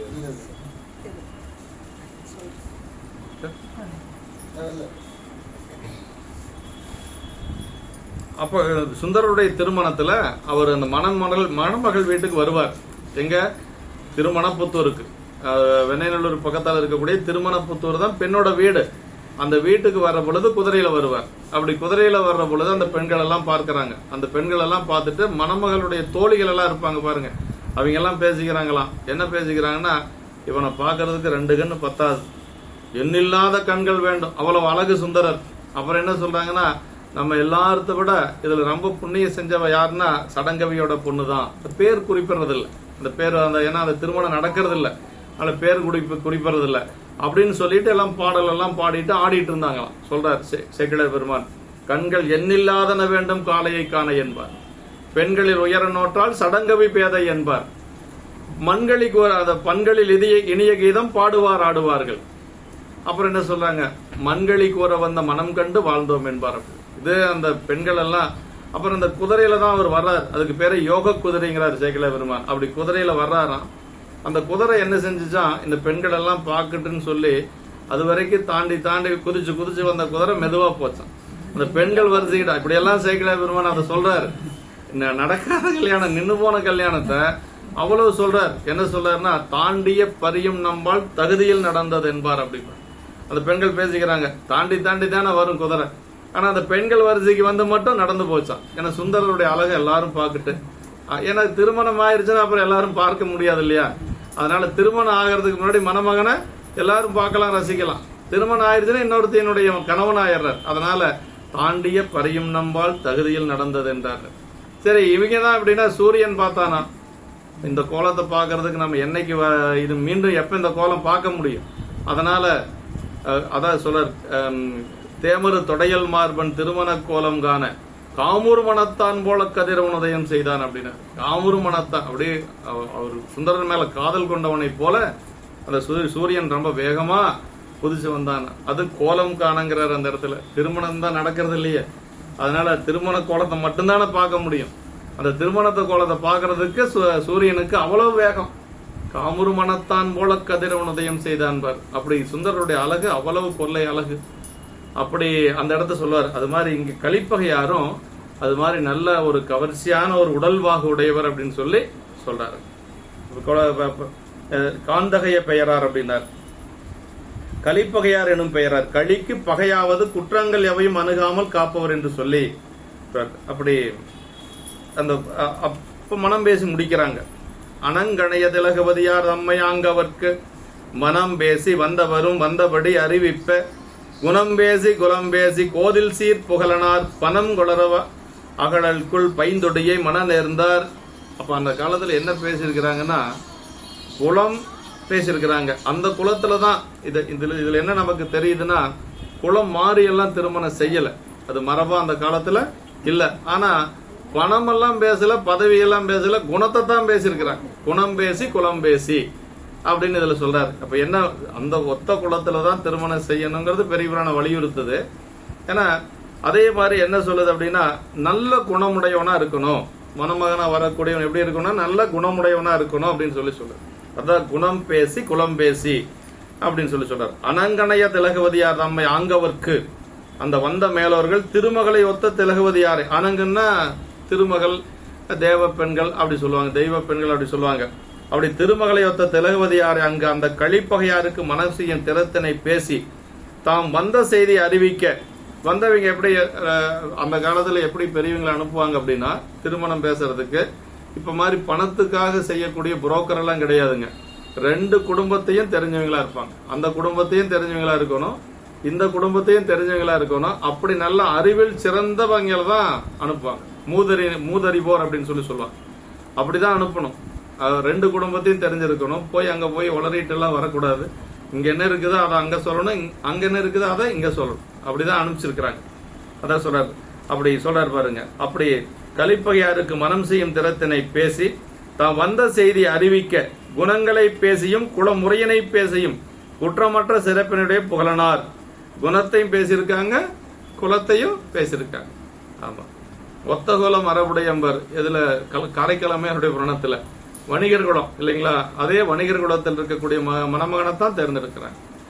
அதே மாதிரி எல்லா இடங்கள்லயுமே சுந்தரருடைய திருமணம் ஒண்ணு மட்டும்தான் அந்த குலம் மாறி நடக்கும். அது ஏன் நடக்குது அப்படின்னா, அது விதியின் காரணமாக நடக்கக்கூடியது. ஏன்னா போன பிறப்புல அவர் கைலாயத்தில் இருக்கிற பொழுது ரெண்டு பேர்த்தையும் பார்க்கிறார். மலர் பறிக்கின்ற பொழுது கைலாயத்துல ரெண்டு பேரும் பார்த்தது அவர் இந்த மண்ணுலகத்துல பிறக்கிறதுக்கு அதுதான் காரணமாக இருந்தது அப்படின்னு சொல்லி சொல்லுவாங்க. ஆனா உண்மையான காரணம் அது அல்ல, ஒரு தூலமான காரணம் தான் அது. அந்த ரெண்டு பெண்களை பார்த்தாரு. அந்த மாதவம் செய்த தென்திசை வாழ்ந்திட தீதில்லா திருத்தொண்ட தொகை தர போதுவார் அவர் மேல்மனம் போக்கிட காதல் மாதரும் காட்சியில் கண்ணினார். ரெண்டு பெண்கள் மலர் பறிச்சிட்டு இருக்கிறாங்க, இவர் திரும்பி தான் பாக்குறாரு, வேற ஒன்னும் அங்க நடக்கல. ஆனா சாமி என்ன செய்யறாரு? மாதர்வால் மனம் போக்கினை மெல்லியலாருடன் காதல் இன்பம் கலந்தனைவாய் அப்படின்னு சொல்லி கீழே அனுப்பிச்சிட்டார். நீ இந்த 2 பெண்களை பார்த்துட்டு சுந்தரா, நீ மண்ணுலகத்துல போய் 2 பேர்த்தையும் திருமணம் செய்து அதற்கு பிறகு மீண்டுங்க வா. அதுக்காக எத்தனை தண்டனைனா 18 வருஷம் தண்டனை. நம்ம 18 வருஷம் அந்த 2 பேர்த்த பார்த்ததுக்காக 18 வருஷம் மண்ணுலகத்துல வந்து அவர் அவதரித்தார்னா நம்மெல்லாம் உய்வடையணுங்கிறதுக்காகத்தான். அவருக்கு தண்டனைன்னெல்லாம் சொல்லக்கூடாது. எதனா நாம உய்வடையணும். இந்த மண்ணுலகத்துல திருத்தொண்ட தொகை எல்லாரும் பாடணும். சைவ சமயத்தினுடைய ஒரு பெரிய திறன் என்னன்னா திருத்தொண்ட தொகை தானுங்க. நம்ம அந்த அடியார் வழிபாடு அப்படிங்கறத வலியுறுத்தணுங்கிறதுக்காகத்தான் நம்பிகளுடைய அவதாரங்க. அது எங்க சொல்றாருன்னா விரல்மண்ட நாயனார் பணத்துல சொல்றார், ஞாழம் உய்ய, ஞாழம்னா உலகம், ஞாழம் உய்ய நாம் உய்ய நம்பி சைவ நெறியின் சீலம் உய்யனார். பாருங்க, சைவ நெறிய உய்வடையணுங்கிறதுக்காக சுந்தரர் பிறந்திருக்கார் இந்த மண்ணுலகத்துல. திருத்தொண்ட தொகையினால என்னெல்லாம் உய்வடையுது பாருங்க. ஞானம் உய்ய, உலகம் உய்ய, நாம் உய்ய, நாமெல்லாம் உய்வடையும் பொருட்டு சைவ நெறியின் சீலம் உய்யனர். சைவ நெறிக்கே ஒரு ஒழுக்கம் இருக்கு. அந்த ஒழுக்கம் உய்வடைய வேண்டும் என்பதற்காக அதான் சொல்றார், ஞானம் உய்ய நாம் உய்ய நம்பி சைவ நெறியின் சீலம் உய்ய திருத்தொண்ட தொகை முன் பாடனர். அதுக்காக திருத்தொண்ட தொகை பாடுறாரு. அப்புறம் சொல்றார், செடுமறைகள் ஓலமிடும் உணர்வறியார்தான் அடியாருடன் நாம் உளது என்றால் ஆலம் அமுது செய்தவரான் அடியார் பெருமை அறிந்தார் யார் அப்படி. திருவாரூர்ல அவர் திருத்தொண்ட தொகை பாடுற பொழுது என்னன்னா தேவாசிரி மண்டபத்தில் இருக்கக்கூடிய அடியார்களை மனசுல வணங்கிட்டு வரார். நேரில் போய் வணங்குறதுக்கு நமக்கு தகுதி இல்லை. அதனால எல்லா அடியார்களும் அங்க தேவாசிரி மண்டபத்தில் இருக்கிறாங்க. கிழக்கு கோபுரம் வழியா வர்றாரு. சரி, அங்க போறதுக்கு தகுதி இல்லைன்னு ஒதுங்கி வர்றாரு. ஆனா விரல்மண்ட நாயனார் என்ன நினைச்சுக்கிறார் அப்படின்னா, அவருக்கு என்னன்னா அடியார்ல வணங்கிட்டு தான் இறைவன்கிட்ட போகணும். அப்படி ஒரு வழிபாடு அவர் வச்சிருந்தார் விரல்மண்ட நாயனார். அவரு சொந்த ஊர் ஜங்கனாச்சேரி, கேரளா. கேரளாவிலிருந்து வந்த ஒரு அடியார் தமிழ்நாட்டில் அப்படி இருந்திருக்கிறார் பாருங்க, திருவாரூர்ல. அவர் பார்க்கிறாரு சுந்தரம் வணங்காத போறான் அப்படின்னு சொல்லி நினைச்சுக்கிறார். அதனால என்ன செய்யறாருன்னா, அடியார்களை வணங்காத சுந்தரனும் பிறகு அண்ணன் சொல்றாரு பாருங்க, சுந்தரனை ஆட்கொண்ட சிவபெருமானை பிறகு அப்படின்னாரு. ஒரு சமயத்தினுடைய கடவுளவே பிறகுன்னு சொன்னது சைவத்துலதான் இருக்கு, வேற எங்கேயும் கிடையாது. அதாவது சுந்தரன் பிறகுன்னு சொன்னா பரவாயில்ல, அடியார்களை வணங்காத சுந்தரன் பிறகு, அடியார்களை வணங்காத சுந்தரனை ஆட்கொண்ட ஆரூர் பெருமானும் பிறகுன்னாரு. அப்பதான் சாமி மேல இருந்து சொன்னாராம், ஏப்பா நான் அடியார் கூட தான் இருக்கிறேன், என்ன பிறகுன்னு சொல்லலாமா அப்படின்னு சொல்லி பெருமானே முறையிட்டதாக சேக்கிழார் பெருமான் அந்த புராணத்தில் சொல்றார். செடுமறைகள் ஓலமிடும் உணர்வு யார் அப்படின்னா, வேதங்கள் எல்லாம் ஓலமிட்டு காண முடியாத சிவபெருமான் அங்க வந்து சொல்றாராம், செடுமறைகள் ஓலமிடும் உணர்வர் யார்தாம் அடியாருடன் நாம் உளது என்றால் சொல்றார், ஆலம் அமுது செய்த பிரான் அடியார் பெருமை அறிந்தார் யாரும். அப்ப அடியாருடைய பெருமைகளை யாரு தான் அறிய முடியும் அப்படின்னா என்ன அர்த்தம்? ஒருத்தராலையும் அறிய முடியாதுன்னு அர்த்தம். அடியார் பெருமைகளை யாராலையும் முழுமையா அறிந்து கொள்ள முடியாதுன்னு தான் அர்த்தங்க. அப்ப இதெல்லாம் என்னன்னா, நம்பிகள் வந்து நமக்கு அவதாரமானதே வந்து எதுக்கு அப்படின்னா திருத்தொண்ட தொகை கொடுக்கறதுக்கு தான். அந்த 2 பெண்களை பார்த்தது அப்படிங்கிறது தூலமான காரணம் தான். சூக்குமமான காரணம் என்ன அப்படின்னா திருத்தொண்ட தொகை கொடுக்கறதுக்கு தான். அதான் ரொம்ப மனசுல நாம் வச்சுக்கோணுங்க. இப்படி சுந்தரமூர்த்தி சாமிகளுடைய அவதாரம் தான் நமக்கு பெரிய சிறப்பு. இப்ப இங்க மனம் பேசி வந்தவரும் வந்தபடி அறிவிப்ப குணம் பேசி குலம் பேசி அப்படின்னு சொல்றாரு. கோதில் சீர் புகழனார் அப்படின்னு. அப்படி குணம் பேசி குலம் பேசி, குணமின்றி குலமும் குலமின்றி குணமும் பயன்பட ஆதலின். அதாவது ஒரு குலம் மட்டும் நம்ம குலமா இருக்குதுன்னு வச்சுங்களேன், மாப்பிள்ளை பையன் குணமே இல்லைன்னா என்ன செய்ய முடியும்? அவனுக்கு வந்து பொண்ணை கொடுத்து என்ன செய்ய முடியும்? சரி, நல்ல குணமா இருக்கிறாரு பரவாயில்ல, குலம் வேறையா இருந்ததுனால அதுவும் நமக்கு வந்து உடன்பாடு இல்லை. சைவத்துல வந்து அப்படி சொல்லல. ஆமா, அப்படி கூட முன்கூறிய அறநடிமை விருப்பம் அரசர்வால் செய்கை வீரம் அழகு என்று சொல்லி அத்தனையும் அவருக்கு இருக்கு. இப்படி எல்லாம் அது எல்லாம் முடிவு பண்ணியாச்சு. பயந்துடைய மனநேர்ந்தார் அப்படின்ட்டார். கண்ணி திருத்தாதையார் மனமிசைவு கழிப்பகையார் முன் அணைந்தார் அறிவிப்ப வதுவையினை முடிப்பதன் முன் மன்னவர்க்கு வடபுலத்தோர் மாறேற்க மற்றவர் மேல் அன்னவர்க்கு விடை கொடுத்தான் அவ்வினை மேல் அவர் அகன்றார். இப்ப கல்யாணம் உறுதியாயிடுச்சு. கலிப்பகையாருக்கும் திலகவதியாருக்கும் திருமணம் உறுதியாயிடுச்சு. இப்ப அந்த நேரத்துல என்னன்னா, மன்னனுக்கு வந்து ஒரு போர், ஒரு பக்கத்து நாட்டுக்காரோட போர் செய்யணும். போர் செய்யணும் அப்படின்னா இவர் திருமணம் ஆயிடுச்சுன்ட்டு நான் கல்யாணம் ஆயிடுச்சுங்க அதனால போருக்கெல்லாம் வரமாட்டேன்னு சொல்ல முடியாது இல்லையா? இவர் வந்து ஒரு படை தளபதி, அதனால இவருக்கு போருக்கு போறார். அதான் இந்த பாட்டுல சொல்றாருங்க. போருக்கு போறாரு, போருக்கு போனவர் திரும்பி போறது இல்ல. அதான் அப்படி கண்ணியராகிய திலகவதி அம்மையாரின் தந்தையார் இவ்வாறு மனமிசைந்ததனை முன்னர் வந்தவர்கள் சென்று கழிப்பகையாரிடம் அறிவிக்க, கல்யாண சடங்கு முடிப்பதன் முன்னே அரசனுக்கு வடநாட்டவர்கள் பகை மேற்கொண்டு போர் புரிய வந்தார்களாக. அந்த பகைவர் மேல் போர் செய்ய கழிப்பகையாருக்கு அரசன் விடை கொடுத்து அனுப்பினான். இப்ப அரசர் வந்து என்னன்னா இருக்கிறதுல ரொம்ப விவரம் தெரிஞ்ச ஒரு மூத்த படைத்தளபதி யாருன்னா கழிப்பகையார். அவங்க போர்ல வெற்றி பெறணுங்கிறதுக்காக என்ன செய்வாங்க, யார் சிறந்த ஒரு படைத்தளபதியோ அவங்கள தான் அனுப்புவாங்க. அதனால வந்து கழிப்பகையார போருக்கு அனுப்புறாங்க. மனம் இசைவென்று சொல்லி மகேந்திரவர்மன் அப்படின்னு சொல்லி சொல்றாங்க. அந்த அரசன் பேரு மகேந்திரவர்மன், குணபரன் இந்த மாதிரி பேர் இருக்கும் அப்படின்னு சொல்லி சொல்றாங்க. வேந்தற்குற்றொழிவினை மேல் வெஞ்சமத்தில் விடை கொண்டு போந்தவரும் பொறுபடையும் உடன் கொண்டு சில நாளில் காய்ந்த சின பகைப்புலத்தை கலந்து நெடும் சமர்கடலை நீந்துவார் நெடுநாள்கள் நிறைவெம்போர் துறை விளைத்தார். அந்த போர் வந்து ரொம்ப நாள் நடக்குது, சீக்கிரமா முடியறதில்லை.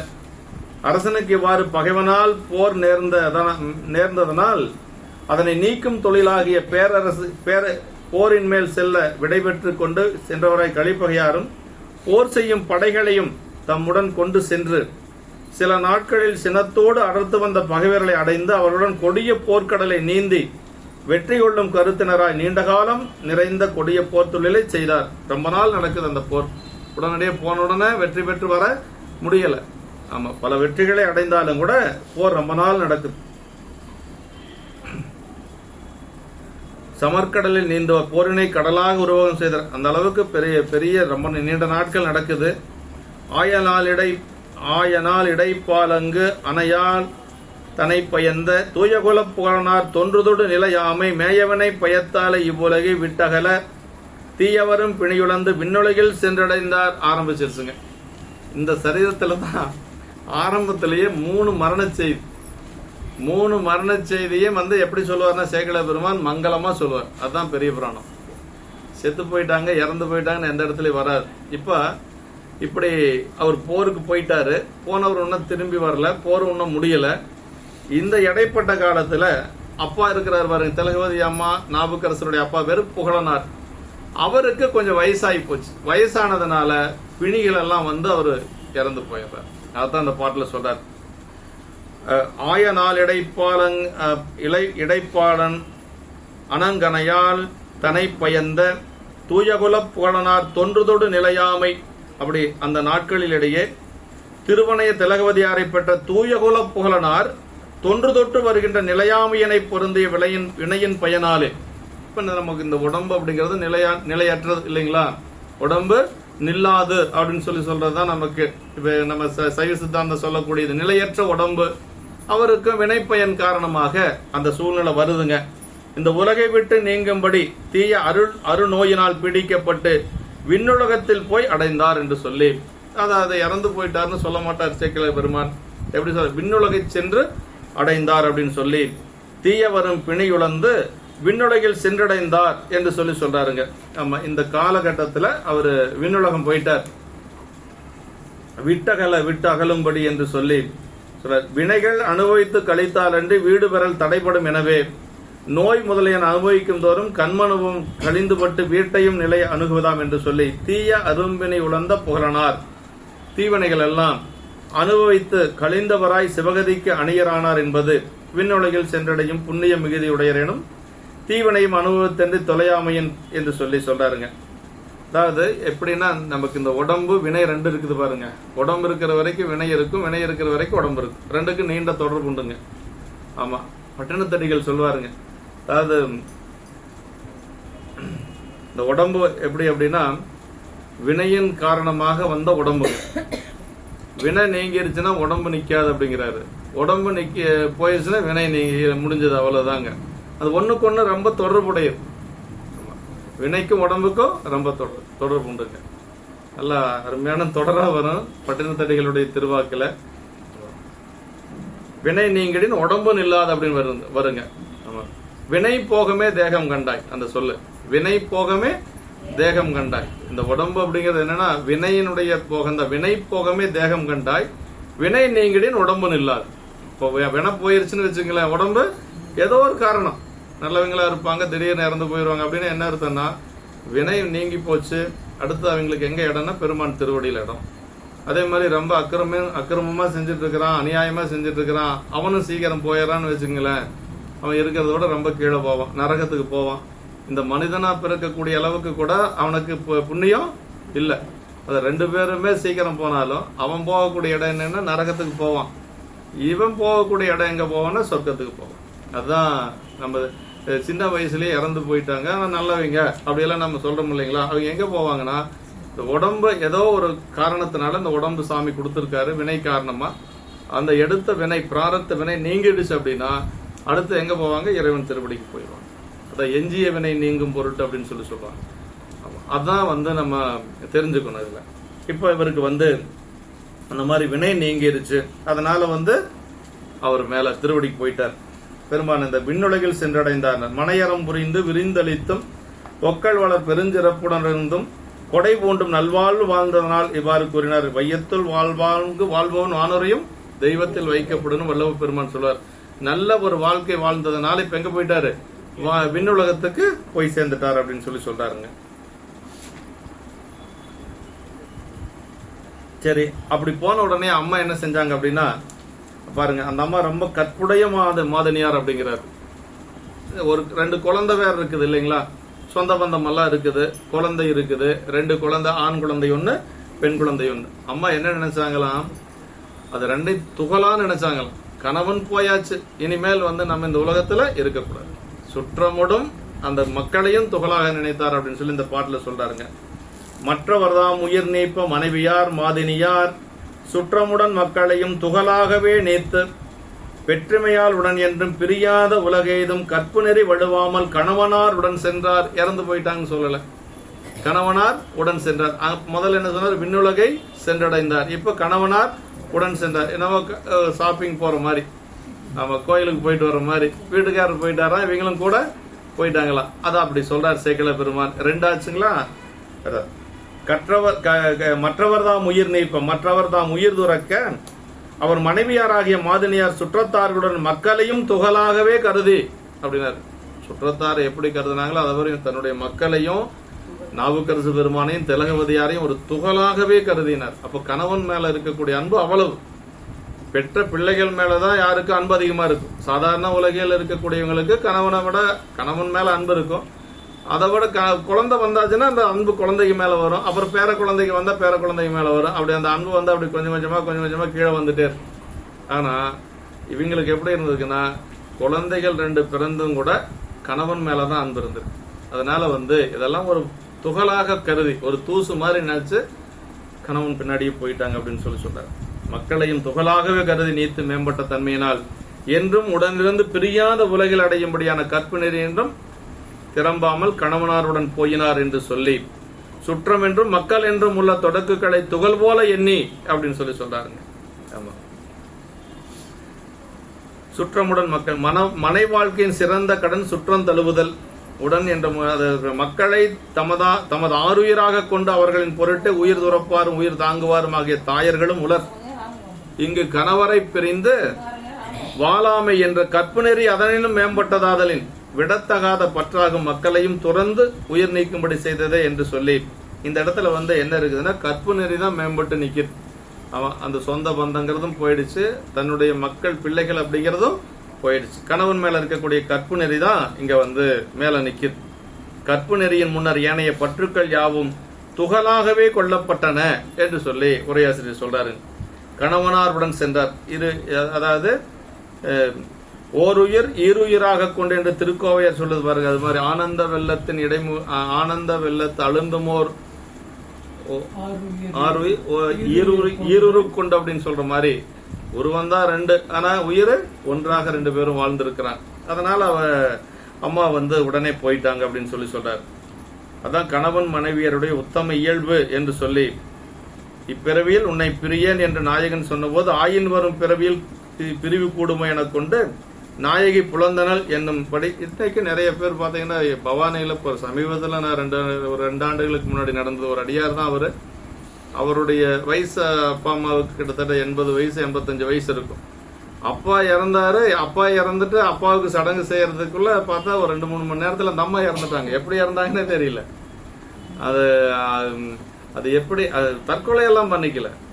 ஆனா கணவன் இறந்த உடனே அப்பவே அதே அன்னைக்கே அந்த அம்மாவும் இறந்துட்டாங்க. ஒரு 3 மணி நேரம் 4 மணி நேரத்திலேயே ஒரு அடியார் தான் அவரு. அவருடைய அப்பா அம்மா 2 பேருமே ஒரே நாள்ல இறந்தாங்க. அந்த மாதிரி இருக்கிறாங்க. இன்னைக்கு அந்த மாதிரி இருக்கிறாங்க. அப்படி கணவனாருடன் சென்றார் என்று சொல்றார். பாருங்க, சூரபதுமன் இறந்து போட்டான் என கேட்ட அளவானே அவன் மனைவி பதுமகோமலை உயிர் நீத்தல் என்பது கந்தபுராணத்தில் இருக்கு. பாரு, அரக்கர் தான் அவங்க இல்லைங்களா. சூரபதுமனுடைய மனைவி சூரபதுமன் இறந்து போட்டான்னு சொன்ன உடனே பதுமகோமலை உடனே உயிர் நீத்தாள் அப்படின்னு சொல்லி நமக்கு கந்தபுராணத்துல சொல்லப்பட்டிருக்கு. அரக்கர்களாக இருந்தாலும் கூட கணவனை பிரிந்த அந்த அம்மானால இருக்க முடியல. கணவன் மனைவி இவர் கூட்டுறவில் உள்ள இந்நாளில் காணப்படும் பலவிதமான அலங்கோல நிலைகளுடன் ஒப்புநோக்கி உயர்வு கண்டுகொள்க என்று சொல்றாரு. தாதையாரும் பயந்த தாயாரும் இறந்ததற்பின் மாதரார் திலகவதியாரும் அவர் பின் வந்த காதலனார் மருள் நீக்கி யாரும் மனக்கவலையினால் பேதுருனர் சுற்றமுடும் பெருந்துயரின் அழுந்தினார். அப்பா அம்மா 2 பேரும் போயாச்சு. அவங்களுக்கு 12 வயசுனா நாவுக்கரசு பெருமானுக்கு இருந்தா ஒரு 9 வயசு இருக்கும், இல்லைன்னா 8 வயசு 9 வயசு இருக்கும். 2 பேரும் இப்ப அடுத்து என்ன செய்யறதுன்னு தெரியாம அவங்க தத்தளிச்சிட்டு இருக்கிறாங்க. அப்பா போயாச்சு, அம்மா போயாச்சு. 10-12 வயசு பிள்ளையும் 8 வயசுக்கு பையனும் என்ன செய்வாங்க? அப்படி இருக்கிறாங்க. 2 பேரும் அப்படி இருக்கிறாங்க. தாதையாரும் பயந்த தாயாரும் தந்தையாரும் பெற்ற தாயாரும் இறந்ததன் பின் பெண்மணியாராகிய திலகவதி அம்மையாரும் அவர் பின்வந்து அவதரித்த மகனாராகிய மருள் நீக்கியாரும் மனதில் பொருந்திய கவலையினால் வருந்துகின்ற அந்த சுற்றத்தாருடனே பெருந்துன்பத்தில் அழுந்தினார்கள். எப்படி இருக்கும் அந்த மாதிரி ரொம்ப துன்பத்தில் இருக்கிறாங்க. தாதையாரும் பயந்த தாயாரும் தந்தைதாய் என்னும் இவர்கள் தான் அன்னையும் பிதாவும் என்று அதை முன்னாடி எப்பவுமே அம்மா வச்சுதான் சொல்லுவாங்க இல்லைங்களா. அம்மாவுக்கு பிறகுதான் தந்தை அப்படிங்கறதே உண்டு. அதனால அம்மா தான் முதல்ல வச்சு சொல்ல தந்தையாரும் பயந்த தாயாரும் அப்படின்னு சொல்லி தாதையாரும் இந்த இடத்துல அப்பாவும் முதல்ல சொல்றார். தந்தைதாய் என்னும் இருக்கிறவர் அன்னையும் பிதாவென முன்வைத்து ஓதத்தக்க தாயானவள் பின்வைத்தோதியது அவர்கள் உயிர் நீர்த்த கால முறைமை பற்றி அப்படின்னு சொல்லி அம்மாவை தான் முதல்ல சொல்லணும். முதல்ல அப்பா இறந்ததுனால அப்பாவை முன்னாடி வச்சு சொல்லியிருக்கிறார் அப்படின்னு சொல்றார். மாதரார் பெண்மகவு என்ற பொருளிலும் காதலர் ஆண்மகவு என்ற பொருளிலும் வந்தது என்று சொல்லி மனக்கவலை தமது இளம்பராயம் பற்றிய முன்னறி தெய்வங்களாகிய தந்தைதாய் இருவரையும் ஒரு சேர இலக்க நேர்ந்தமை பற்றியும் மனதில் பூண்ட கவலை அப்படின்னு சொல்றார்.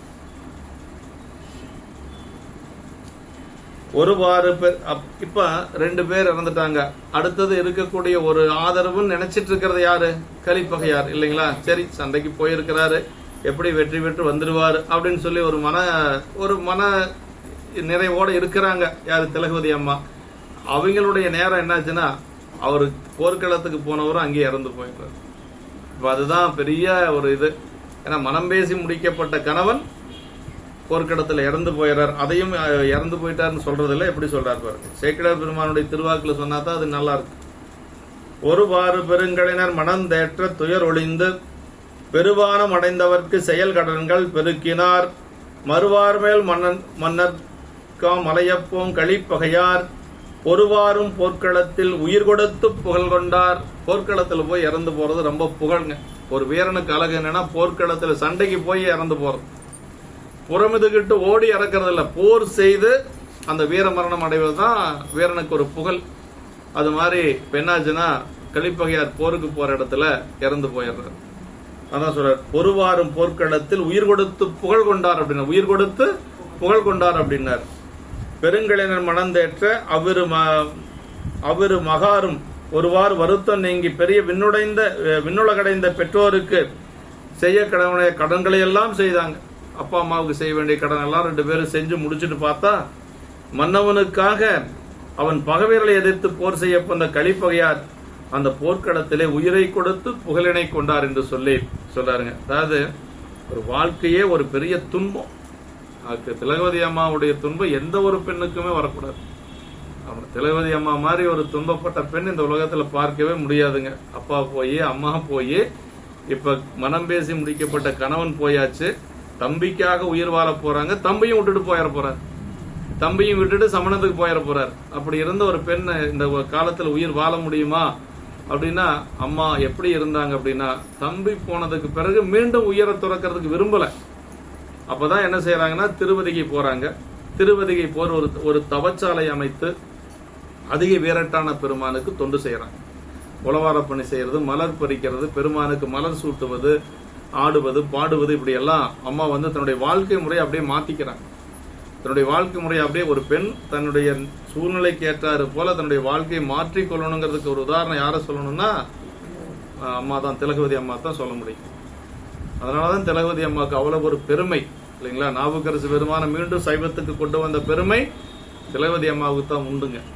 இப்ப அதான் அவங்க 2 பேரும் சொல்ற துயர் ஒளிந்து மேற்பாட்டில் கூறியவாறு இந்த பாட்டோட முடிச்சுக்கலாம். பெருவானம் இந்த இவ்வொழுக்க நல்லொழுக்கத்தினால் தந்தையார் சென்றதும் கற்பு நெறி வலுவாது உயிர் நீர்த்து அவருடன் பிரியாத உலகெய்த தாயார் சென்றதுமாகி விண்ணுலகம் என்று சொல்லி சொல்றார். பெருமை உயர்வு என்று சொல்லி சொல்றார். இல்லொழுக்க நல்லொழுக்கத்தினால் தந்தையார் சென்றதும் கற்பு நெறி வலுவாது உயிர் நீர்த்து அவருடன் பிரியாத உலகெய்த தாயார் சென்றதுமாகி விண்ணுலகம் பெருமை உயர்வு உரித்தது.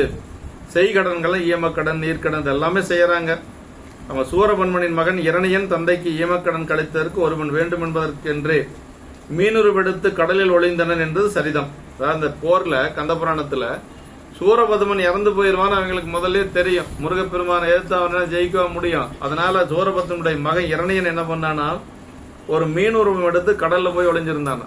அப்பாவுக்கு ஈமக்கடன் செய்யறதுக்காக வரணும் அப்படிங்கிறதுக்காக ஒரு மீனுருவம் எடுத்து கடல்ல ஒளிந்திருந்ததாக கந்தபுராணத்துல ஒரு செய்தி இருக்கு. தாய் தந்தையருக்கு ஈமக்கடன் செய்வது அப்படிங்கிறது மகனுடைய ஒரு கடமை. புத்திரன் அப்படின்னாவே என்னன்னா, புத்து அப்படின்னா நரகம், நரகத்திலிருந்து காப்பாற்றக்கூடியவன் மகனா. இந்த கடன் ஈமக்கடன் எல்லாம் செய்து அவன் செய்த புண்ணியத்துலதான் அந்த ஆன்மா நரகம் போகாம காக்கப்படும். புத்து அப்படின்னா நரகன் அர்த்தங்க. புத்திரன் அப்படின்னா நரகத்தில் விழாமல் காப்பவன். அதனால அவனுக்கு பேரு புத்திரன்னு பேரு. உயிர் கொடுத்து புகழ் கொண்டார் மங்கள வழக்கு புறவலன் பாலும் அவனால் புறக்கப்படும் மண்ணுயிர்களின் பாலும் அருளுடைமையால் புகழ் கொண்டார் அப்படின்னு சொல்லி சொல்றார். கொடுக்கும் பொருளினும் கொள்ளும் பொருளினை பெரிதாக கருதுவதே பண்டமாற்றல். கொடுப்போன் கொள்வோன் என்று இருதத்தாரும் உட்கொள்ளும் உள்ளுரை என்று சொல்லி உயிரினும் புகழை பெரிதாக கருதினார். இல்லைங்களா, உயிரை விட புகழை பெரிதாக கருதினார். உயிர் போயிருச்சானா புகழை அடைந்தார் என்று சொல்லி நம்முடைய இதுல சொல்றார். கடன்கள் பெருக்கினார் உயிர் கொடுத்து பொருள் அச்சிறு மகார்க்கு பெற்றோர் இருவரையும் ஒருங்கே இழந்த ஆற்றுணாதா துயரத்தினை அடுத்து அது மாறாமுன் மற்றொரு பெருந்துயரமும் நேர்ந்தது என்று சொல்லி முன்னர் நிகழ்ந்த அதனை ஒருவாறு தேறி அவர்கள் எவ்வாற்றானும் தேர முடியாத ஒன்றாக பின்னர் வந்த நிகழ்ச்சி இருந்தது. முதல்ல அப்பா அம்மா சரி அதுல இருந்து கொஞ்சம் தேறி வரலான்னு பார்த்தா அதுக்குள்ள எப்பவுமே தேர முடியாத மாதிரி ஒரு சம்பவம் நடந்து போச்சு. ஆமா, அதான் பட்டகாலிலே படும் அப்படிங்கிறது பழமொழிக்கிற மாதிரி அவங்களுக்கு தொடர்ந்து அது மாதிரி நடக்குது. இப்ப அம்மா என்ன, திலகவதி அம்மாவுக்கு அந்த செய்தி வருது. அப்படி செய்தி வந்த உடனேயே அம்மா என்ன செய்யறாங்கன்னா, நானும் என்னுடைய உயிரை போக்கிக்கிறேன் அப்படின்னு சொல்லி இவ்வுயிரை அவ்வுயிரோடு இசை வைப்பேன் என மொழிந்தார் சேக்கிழவர். அந்த இறந்து போயாருன்னு கூட சொல்ல, இந்த உயிரை கொண்டு போய் அந்த கலிப்பகையாரோட உயிரோடு போய் சேர்த்துருவேன் அப்படின்னு சொன்னா என்ன அர்த்தம், நானும் இந்த உலகத்தை விட்டு போறேன்னு அர்த்தம். அப்படி ஒரு முடிவெடுக்கிற, ஏன் அப்படி முடிவெடுக்கிறாங்கன்னா, என்னுடைய தாய் தந்தையர் அவனுக்கு என்னை திருமணம் செய்து கொடுக்க இசைந்தார்கள். அப்பா அம்மா விருப்பப்பட்டு அந்த முடிவெடுத்ததுக்கு மாற இன்னொருத்தனை திருமணம் செய்து கொள்வதற்கு எனக்கு விருப்பம் இல்லை. அதனால நான் அவனோடவே போயிடுறேன் அப்படின்னு சொல்லி முடிவு செய்யற பொழுது நாவுக்கரசு பெருமான் என்ன செய்யறாருன்னா, போய் காலில் விழுந்து அழுகிறார். நீங்க போயிட்டீங்கன்னா நானும் இந்த உலகத்தை விட்டு போயிருவேன், எனக்குன்னு இந்த உலகத்துல யாருமே இல்லை அப்படின்னு சொல்லி போய் கதர்றார். காலில் விழுந்து கதற பொழுதுதான் தம்பியார் உளராக வேண்டுமென வைத்ததையாங்கிறார். அதெல்லாம் அடுத்த வாரம் தான் நம்ம பார்க்கணும், சொல்ற செய்தி மட்டும். அதாவது தம்பிக்காக உயிர் வாழ்ந்தது திலகவதி அம்மா. தம்பி போயிருவானே, சின்ன பையன், அவனை விட்டுட்டு எப்படி போறது, காலில் விழுந்து அழுகிறார். அதனால தம்பிக்காக தன்னுடைய முடிவை மாத்திக்கிறாங்க. அப்படி மாத்தி இருக்கிற பொழுது தம்பி என்ன செய்யறாரு, இவரை விட்டுட்டு அம்மா விட்டுட்டு சமணத்துக்கு போயிடுறார். அதற்கு பிறகுதான் அவர் அம்மா அங்கிருந்து திருவாமூர்ல இருந்து பிறந்த ஊர்ல இனிமேல் இருக்கக்கூடாது அப்படின்னு சொல்லி என்ன செய்யறோம்னா திருவதிகை போய் அந்த கோயில் ஒரு இன்னைக்கும் போனீங்கன்னா திருவதிகை கோயிலுக்குள்ள போனீங்கன்னா வலதுகை பக்கமா திலகவதியார் தவச்சாலைன்னு இருக்கு, பார்க்கலாம் நீங்க. திலகவதி அம்மா அங்கதான் தங்கி தவம் செய்ததாக ஒரு செய்தி இருக்கு. அங்க தங்கி கொண்டு பெருமானுக்கு தொண்டு செய்து கொண்டு வாழ்க்கையை அப்படியே ஓட்டிட்டு இருக்கிறாங்க. அப்புறம் 40 வருஷம் 50 வருஷமா தம்பி பத்தி நினைக்கிறதே இல்லை. தம்பி சமணத்துக்கு போனவர் வரவே இல்லை. அதற்கு பிறகுதான் பெருமான்கிட்ட விண்ணப்பம் வைப்பாங்க. இதெல்லாம் பின்னாடி சரீரத்துல வருது. இந்த அளவுக்கு நாம இன்னைக்கு நிறைவு செஞ்சுக்கலாம். என்றும் இன்பம் பெருகும் இயல்பினால் ஒன்று காதலி துள்ளமும் ஓங்கிட மன்றுளார் அடியாரவர் வான்புகழ் நின்றதெங்கும் நிலவி உலகலாம். வான்முகில் வளாது பெய்க மலிவலம் சுரக்க மன்னன் போன்முறை அரசு செய்க குறைவிலாது உயிர்கள் வாழ்க நான்மறை அறங்கள் ஓங்க நற்றவம் வேள்ளி மல்க மேன்மைகள் சைவநீதி விளங்குக உலகமெல்லாம். மேன்மைகள் சைவநீதி விளங்குக உலகமெல்லாம். மேன்மைகள் சைவநீதி விளங்குக. நம பார்வதி பதையே. என்னாருடைய சிவனே போற்றி, ஏகம்பத்துரையந்தாய் போற்றி, அவாய் கனகத்திரளே போற்றி, வெற்றிவேல் முருகனுக்கு. அடுத்த வாரம் வகுப்பு இருக்குங்க. அடுத்த வாரம் திருவம்பாவை எந்த பகுதின்னு சொல்லுவாங்க. திருவம்பாவை அடுத்த வாரம் சிந்திக்கலாம். சரி.